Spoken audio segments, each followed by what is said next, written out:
Hello विद्यार्थियों, आप सबका स्वागत है विवेकानंद मैथ्स मजा में। और आप सबको बहुत बहुत बधाई है होली के लिए और बहुत बहुत ढेर सारी शुभकामना। आप लोग कैसे हो? मज़े में हो? बहुत बढ़िया हो। और मैं आपके लिए आ गया फिर से गणित को लेकर, और गणित की वह अध्याय एक्सरसाइज 10.3 के बचे हुए सवाल के साथ। तो हम देखते हैं आगे हमको जो पढ़ना है उसको हम समझते हैं। चलिए, बहुत बढ़िया। तो हमारा क्वेश्चन नंबर 16, 16वां नंबर सवाल, जो कि एक्सरसाइज 10.3 के हैं। और हमसे ये क्वेश्चन नंबर 16 क्या पूछ रहा है? तो हमसे सवाल ये कर रहा है कि आपको दर्शाने हैं, बतलाने हैं कि ये बिंदु ए, बी और सी तीनों पॉइंट्स ए बी सी संरेख हैं, कोलिनियर हैं, अर्थात एक ही लाइन पर है। यह हमको दर्शाने के लिए कह रहा है। ध्यान से सुनो, समझो इस बात को। जब इस तरह के सवाल हो तो आप क्या करो, तीन अलग अलग पॉइंट ले लो। ध्यान देखो, समझो। ए और अपना हो गया ये पॉइंट, ये हो गया अपना बी, और ये तीसरा पॉइंट जो कि हो गया सी। तो हमने तीन अलग अलग पॉइंट ले लिए। अब देखते हैं कि ये एक ही लाइन पर है कि नहीं है, इसको पता करते हैं। तो सुनो, तीन अलग अलग पॉइंट ले लिए। ए के कोऑर्डिनेट हमने लिख दिए 1, 2, 7। बी का देखो 2, 6, 3। सी का देखिए 3, 10 और -1। तो ये हो गया 3, 10, -1। समझने का प्रयास करते हैं। ए बी सी ये तीनों से होकर जाने वाली एक लाइन बनाते हैं। तो अपना एक लाइन बन गया ये ए बी सी, तीनों से होकर जाने वाली एक रेखा। चलो, ये क्लियर हुआ। अब देखो, ए बी सी से हमारा ये लाइन तीन अलग अलग बिंदुओं से एक लाइन पास हो रही है। ये हमारा वेक्टर बनेगा ए बी वेक्टर, ये वाला वेक्टर बनेगा अपना बी सी वेक्टर। देखो ध्यान से, A B vector, B C vector, दो अलग अलग वेक्टर। तो सुनो, तो तीन बिंदुएं ए बी सी से होकर जाने वाली सदिश संरेख होगी, कोलिनियर होगा, यदि ए बी का दिक्पात और बी सी के दिक्पात का अनुपात बराबर होगा। समझो बात को, ए बी वेक्टर का दिक्पात और बी सी वेक्टर का दिक्पात का अनुपात बराबर होगा, तो ये ए बी वेक्टर और बी सी वेक्टर संरेख होंगे। तो देखते हैं ए बी वेक्टर और बी सी वेक्टर। तो अब हम यहां देखते हैं A B vector, A B vector मतलब शुरुआती बिंदु ए, अंतिम बिंदु बी। हमने क्या कहा था कि अगर वेक्टर निकालते हैं, दो अलग अलग बिंदुओं से होकर जाने वाली सदिश पता करते हैं, तो अगला बिंदु के नियामक में से पिछले बिंदु के नियामक को घटाते हैं और फिर आई जे के लगाते हैं। तो अपना ए बी वेक्टर निकालेंगे तो बी वाले पॉइंट में से ए वाले को घटाएंगे, तो अपना 2 में से 1 घटेगा। तो ये हो गया 2 घटे 1, और पहला नियामक है तो आई। फिर 3 घटे 2, ये 6 घटे 2, तो ये 6 घटे 2, और दूसरा नियामक है तो ये हो जाएगा अपना जे। और फिर इसी तरह से 3 घटे 7, तो ये हो जाएंगे तीसरे नियामक है तो के। तो ए बी वेक्टर और बी सी वेक्टर निकालने में सी में से हम सी वाले पॉइंट में से बी वाले पॉइंट को घटाते चले। यहां तक क्लियर है। ए बी वेक्टर का दिक्पात, तो ए बी वेक्टर का डी आर, अच्छा डी आर का मतलब डायरेक्शन रेशियो, दिक्पात भी बोलते हैं। तो ये आप दिक्पात भी लिखो, तो ये हो जाएंगे A1 बराबर 1, A2 बराबर 4, दिख रहा है। और फिर देखो माइनस में ये हो जाएंगे A3 बराबर -4। तो हमने क्या क्या निकाला? तो हमने ए बी वेक्टर के डी आर, आप ज्यादा परेशानी हो रही है डी आर का तो बगल में आप लिख लो, डी आर को ब्रैकेट में बंद कर दो, यहां लिख दो दिक अनुपात। तो ये हो गया अपना ए बी वेक्टर का दिक्पात। फिर आगे देखो बीसी का दिक्पात, बीसी का दिक्पात, ध्यान से समझो, एकदम आएंगे, एक एक बात समझ में आएंगे। तो बीसी वेक्टर का दिक्पात, इसको हम बोलते हैं डी आर। तो इसका हो जाएगा दिक्पात, समझो इस बात को। तो बीसी वेक्टर का दिक्पात जो हो जाएगा वो हमारा हो जाएगा ए, इसको आप चूंकि A1 A2 A3 लिखे हो, इसको आप कर दो B1, तो ये हो जाएंगे B1 बराबर, देखो यहां से क्या आया 1, तो ये हो गया 1, समझो। फिर ये हो जाएंगे B2 B1 B2 B3, तो ये हो जाएंगे B2 बराबर, तो ये कितना हो जाएगा, और ये 4 हो जाएंगे, ये हो गया B2, ये हो गया A1 A2 A3 तीनों, और यहाँ B1 B2 और ये हो जाएंगे B3, तो B3 बराबर, तो ये हो जाएंगे B3 बराबर, ये अपना आएगा माइनस में 4। ठीक है, यहां तक क्लियर। अब देखो, अब AB का दिक्-अनुपात और BC के दिक्-अनुपात का अनुपात निकालते हैं। AB का दिक्-अनुपात और BC का दिक्-अनुपात का अनुपात निकालेंगे, तो A1 बटा B1, तो ये हो जाएंगे A1 बटा B1 बराबर 1 बटा 1, तो ये हो गया 1 बटा 1 बराबर कितना, तो ये हो जाएंगे अपना 1, चलो ये हो गया अपना 1। अब फिर आगे देखो A2 और ये हो जाएगा B2, तो A2 बट्टा B2, A2 बट्टा B2, तो अपना A2 कितना है 4 है, और B2 कितना है 4 है, तो ये हो जाएंगे 4/4, तो ये कट के हो जाएंगे 1, क्लियर है। फिर आगे देखो A3 बट्टा B3, तो यहां से वैल्यू आएगा A3 बट्टा B3, ये वैल्यू आ जाएंगे -4 बट्टा -4, अच्छा माइनस से माइनस कैंसिल आउट, और 4 से 4 खत्म, तो अपना कितना आएगा, अरे 1 आएगा, तो आ गया 1। अब बताओ A1 बटा B1 A2 बटा B2, इसके मान इसके मान इसके मान क्या तीनों बराबर है, अरे है बराबर, तो बराबर है तो लिख दो कि AB वेक्टर तथा BC वेक्टर के दिक् अनुपात बराबर है दिक् अनुपात का अनुपात दिक् अनुपात का अनुपात बराबर है अर्थात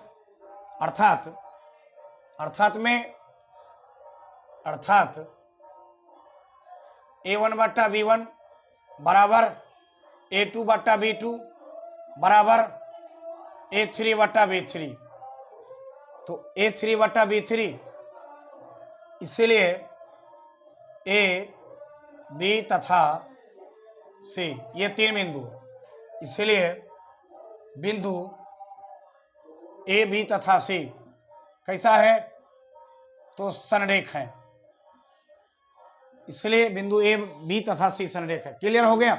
संरेख है तो आप 3 अलग अलग पॉइंट लो, तीनों पॉइंट से होकर किसी वेक्टर को पास करा दो, और फिर उसके बाद उस वेक्टर का आप पहले वेक्टर निकालो, बिंदु से A B से होकर जाने वाली vector A B vector clear कर लिए, उसी तरह B C से जाने वाली vector B C vector clear कर लिए, क्लियर कर लिए।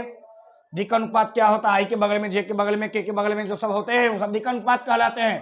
तो AB वेक्टर का दिक् अनुपात हमने क्लियर कर लिया, फिर BC वेक्टर का दिक् अनुपात क्लियर कर लिया, और दोनों सदिशों के दिक् अनुपात के अनुपात को हमने निकाला। यहां से हमारा दिक् अनुपात का अनुपात बराबर रहा, तो यहाँ हमारा ABC तीनों संरेख है, अर्थात एक ही रेखा पर है। यह अपना क्लियर हुआ। अगला सवाल को हम देखते हैं।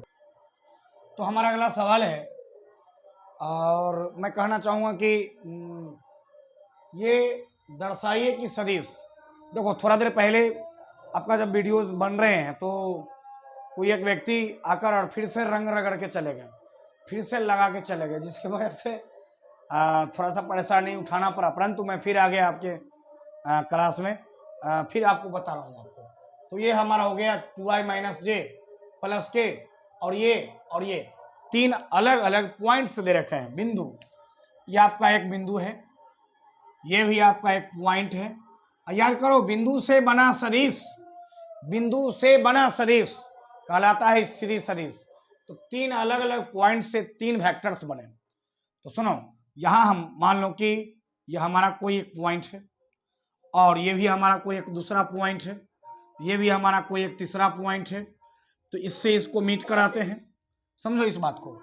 फिर यहाँ से हमारा इससे इसको मीट कराते हैं, और फिर इससे इसको मीट कराते हैं। एक बात बताओ कि कोई भी कोण 90 हो सकते हैं, परंतु अब हमारा से ये पूछ रहा है कि आपको दर्शाने हैं कि ये सब तीनों कोना, तीनों शीर्ष ABC ये सब जो है समकोण त्रिभुज की रचना करते हैं। अब कहीं भी 90 होने चाहिए। देखो पहले से कंफर्म नहीं है कि कहाँ 90 होंगे, इसलिए मैं 90 बनाया नहीं हूं, लेकिन एक त्रिभुज ऐसे होंगे जो बीच के कोण 90 डिग्री होने चाहिए। तो सुनो, ये हमारा पॉइंट हुआ। मान लेते ये बिंदु से बना सदिश, स्थिति सदिश, तो एक ही स्थिति सदिश दे रखा है 2i माइनस जे प्लस के। चलो अब बी का स्थिति सदिश क्या दे रखा है, तो ये हो जाएंगे i माइनस 3j माइनस में 5k। ये बी का स्थिति सदिश है।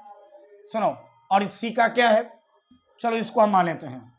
तो ये हो गया 3i minus 4j minus 4k। अब सुनो, हमने क्या किया, तीन अलग अलग पॉइंट जिनके सदिश, स्थिति सदिश, पोजीशन वेक्टर दे रखे हैं, तो हम प्रत्येक का पोजीशन वेक्टर लिख लिया। अब हमको अब कर लेते हैं, हम AB वेक्टर पता कर लेते हैं, फिर BC वेक्टर पता कर लेते हैं, ये वाला वेक्टर जो हमारा होगा BC वेक्टर, और ये हम पता कर लेते हैं कि CI वेक्टर। तो सुनो, यहां से अपना हो गया AB वेक्टर, BC वेक्टर और CI वेक्टर। देखते हैं हमारा कैसे कैसे पहले वेक्टर निकालते हैं। अब हमने क्या किया, तो अब हमने ये किया कि AB वेक्टर मतलब बिंदु A और बिंदु B से होकर जाने वाली सदिश AB वेक्टर, तो AB वेक्टर निकाल लिए। AB वेक्टर निकाले कैसे, अरे AB वेक्टर निकालते पहले हमने आपको सिखलाया था कि कोई वेक्टर जब निकालते हैं तो जब बिंदु से होकर पास होने वाली वेक्टर होती है तो हम कैसे निकालते हैं, तो अगले पॉइंट में से पिछले पॉइंट को घटा के IJK लगा दो। तो इसी तरह से हमारा AB वेक्टर में बी वाले पॉइंट के नियामक से बने जो वेक्टर है, सदिश हैं, उस सदिश में से पीछे वाला सदिश घट जाएगा। AB वेक्टर B में से घटेंगे, BC वेक्टर C में से भी घटेंगे, CA वेक्टर A में, सुनो CA का मतलब A वाले में से C वाले घट जाएंगे, अगला में से पिछला घटेगा।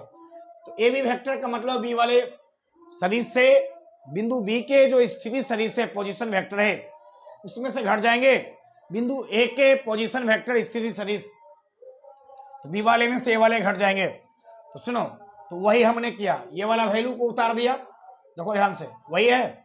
उसके बाद माइनस, उसके बाद A वाले को घटा दिए, AB, तो B में से A घटेंगे तो B का मान यह, फिर माइनस A का मान घटेगा तो A का मान देखो यह है, वही उतार दिए। घटाने तो आपको आता है, माइनस से मल्टीप्लाई सब में हो गया। और जो आई कैटेगरी के थे, जो J वाले थे, जो K वाले थे, सबका हिसाब किताब हमने किया, तो AB वेक्टर इतना आ गया। और इसी तरह से आपने AB वेक्टर निकाल लिया B वाले में से A वाले को घटा के, तो AB वेक्टर निकाले, उसमें B वाले में से A वाले को घटा दिए। अब BC निकालेंगे ना, तो ये C वाला में से B वाला घट जाएगा। CA निकालेंगे ना, तो ये A वाला में से C वाला घट जाएगा। अरे ऐसा ही होगा, अगला में से पिछला। सुनो ध्यान से, जैसे AB निकालेंगे, तो AB निकालेंगे तो यह हो जाएगा, AB जब निकालेंगे तो B में से A घटेगा, BC निकालेंगे तो C में से B घटेगा, CA निकालेंगे तो A में से C घटेगा, एकदम बिल्कुल वैसा ही। तो हमने BC निकाल लिया, C वाले में से B वाले को घटा के, और आप घटाओगे तो इतना आएगा आपका। फिर CA निकाला तो A वाला में से C वाला को घटा के, और जो घटाएंगे तो इतना आएगा अपना। क्लियर है। अब सुनो, पूछ रहा है कि ये जो त्रिभुज बना बतला दो कि यह त्रिभुज कैसन है। तो यह त्रिभुज एक समकोण त्रिभुज है, अर्थात इसके जो तीन कोण में से कोई एक जो एंगल होगा वो अपना 90 डिग्री होगा। ये बतलाने के लिए कहा है, ये सिद्ध करने के लिए कहा है। तो आपके पास पाइथागोरस से आपको पता है कि कोई जो त्रिभुज होते हैं उसके दो छोटी भुजा के वर्गों का जोड़ बड़ी भुजा के वर्ग के जोड़ के बराबर होता है। तो बड़ी भुजा के वर्ग के मान के बराबर होता है, दो छोटी भुजा के वर्ग के जोड़ बड़ी भुजा के वर्ग के मान के बराबर होता है।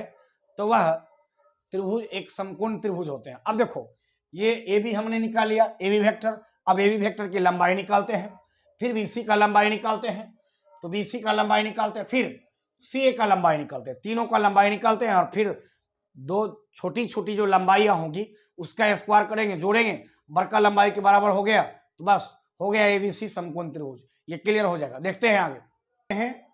तो अब हम देखते हैं ये जो त्रिभुज हमारा जो 3 भुजा वाला जो बंद आकृति बना, इसमें ए बी भुजा ए बी अर्थात ए बी वेक्टर की लंबाई, बीसी भुजा बीसी अर्थात बीसी वेक्टर की लंबाई, भुजा सी ए अर्थात सी ए वेक्टर की लंबाई। तो हमने सबके ए बी की लंबाई, तो सुनो ए बी तो हमने यहाँ निकाल रखे थे, और पहले हमने सिखाया था कभी कि कोई सदिश का जो मापांक होता है, जो परिमाण होता है, वह उस सदिश का लंबाई होता है, उस भुजा की लंबाई होती है। तो यहाँ दिक्कनुपात के वर्गों के जोड़ के वर्गमूल उस सदिश के लंबाई देता है, उसके परिमाण बतलाते हैं। तो ये -1 -2 -6 -1 -2 -6 इस सब का हिसाब किताब करके अपना मॉड ए बी कितना आया, तो मॉड ए बी आया √41 41। अब सुनो इसी प्रकार से बीसी, बीसी तो हमने निकाला था। अरे बीसी सी वाले में सी बी वाले को घटा के, तो सी वाले में सी बी वाले को घटा के, तो इसमें से इसको घटा के हमने ये लाया, और बीसी बी से सी तक ये भुजा की लंबाई, इसके लेंथ पता करने हैं। तो लंबाई कैसे निकलेगा, तो हम निकालेंगे जो दिक्कनुपात है बीसी का 2 -1 1, तो इस सब का स्क्वायर करके फिर जोड़ेंगे। तो यहाँ से हो जाएगा 2 का स्क्वायर -1 का स्क्वायर प्लस 1 का स्क्वायर, हिसाब किताब करके हमको आया √6, इसलिए मॉड बीसी बराबर √6। और इसी तरह से हमने इसका जो मान निकाला तो √41, ये आ गया अपना √41, और ये हो गया सुनो ए बी, तो ए बी हमने निकाल दिया √41, बीसी आ गया अपना बीसी, ये हो गया √6, और फिर देखो सी ए, तो ये आ गया अपना √35। अब ठीक से देखो ये हमारा जो वैल्यू है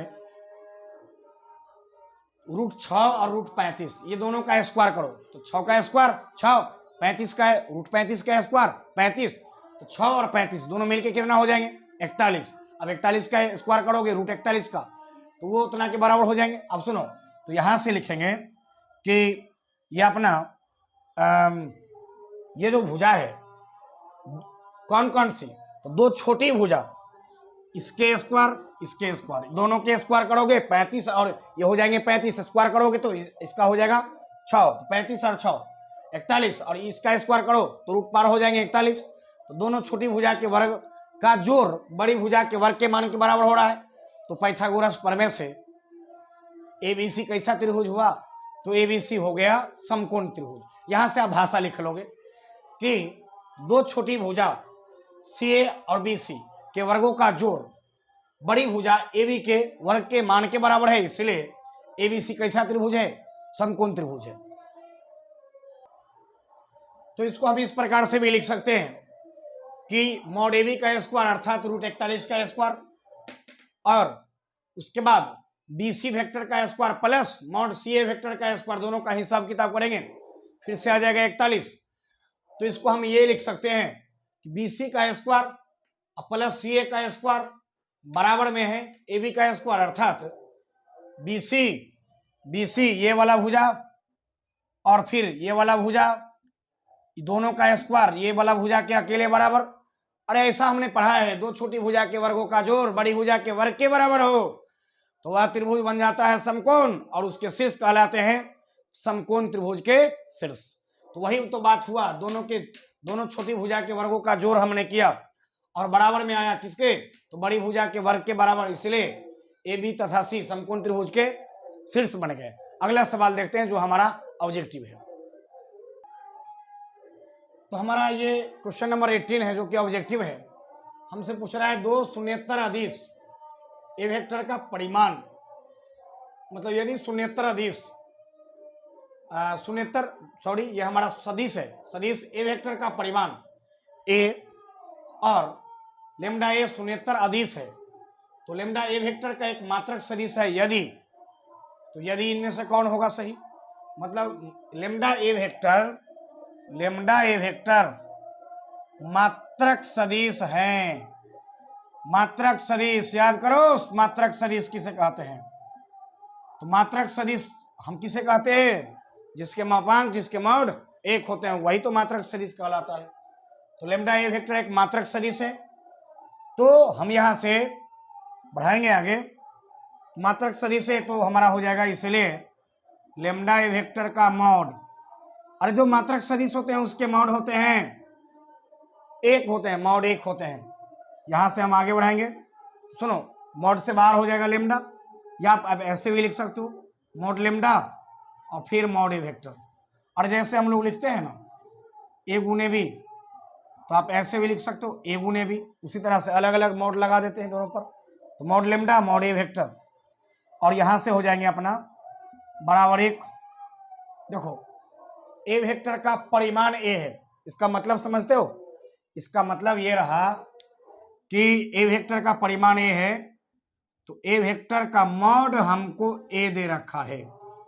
ए वेक्टर का परिमाण ए, ए वेक्टर का मॉड ए है, तो ए वेक्टर का मॉड जब करेंगे ना, तो हमारा यहां कह रहा है कि ए वेक्टर का परिमाण ए है, तो ए वेक्टर का मॉड करेंगे तो ए हो जाएगा। तो यहां से अपना हो जाएगा मॉड लैम्डा इंटू ए, और ऐसा का है तो ए वेक्टर का परिमाण कहा है ए, यानी कि ए वेक्टर का मॉड ए कहा है, तो गुने ए बराबर 1। हमको क्या चाहिए? तो इसमें से कौन सा विकल्प सही रहेगा, तो निकालो। यहां से तुम ए बराबर निकालोगे 1 बटा मॉड लैम्डा, तो ये हो गया अपना 1 बटा मॉड लैम्डा। अब बताओ कि हमारा कौन सा विकल्प सही रहा, तो डी नंबर सही रहा। हमारा ये अध्याय एक्सरसाइज 10.3, एक्सरसाइज 10.3 ये एक्सरसाइज जो है अपना ये एंड हो गया, और फिर हम 10.4 को आगे पढ़ेंगे। परंतु मैं कहना चाहूँगा आपसे कि यदि हमारा वीडियोज आपको अच्छा लगता है तो कस के लाइक दबाइए, अधिक से अधिक हो सके लोगों में शेयर कीजिए, और जहाँ तक हो सके आप इसको आगे बढ़ाइए, अपने मित्रों में बढ़ाइए। थैंक यू, धन्यवाद।